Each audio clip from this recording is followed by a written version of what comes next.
দর্শক আসসালামু আলাইকুম। এই জায়গাটা হচ্ছে যাত্রাবাড়ি শনিয়াকড়া বর্ণমালা স্কুল দিয়ে যাইতে মেন রোডটাই দেখেন। রাস্তার পাশে ড্রেন দেওয়া আছে। ড্রেনে এত পরিমাণ ময়লা জমাট হয়েছে যে পানি যে অপসারণ হবে সে পরিমাণ সুযোগ নেই। কিন্তু এই কর্তৃপক্ষ এটা কোনো খেয়াল রাখছে না। জানি না কি সমস্যা।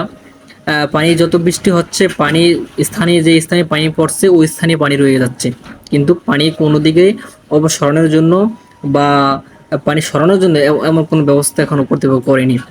তাও ঢাকা শহরটা যদি এমন অবস্থায় পরিণত হয় তাহলে বাকি অবস্থা কেমন হবে। তো অনুরোধ হলো এই কর্তৃপক্ষ এই বিষয়কে একটু খেয়াল রাখবেন, যেহেতু এটা গুরুত্বপূর্ণ একটা স্থান। ঠিক আছে, ঢাকা শহরে বিভিন্ন জায়গায় মিরপুরে দেখলাম একই অবস্থা, একই পজিশন। এগুলো আপনারা খেয়াল করে পানি অপসারণের ব্যবস্থা গ্রহণ করুন। আর ড্রেনে পানি যাচ্ছে না, ময়লা জমাট হয়ে গেছে। এগুলো আপনাদের তো খেয়াল রাখা উচিত, কেন পানি জমাট হয়ে গেছে, এগুলো কি পানিতে কেন যাচ্ছে না।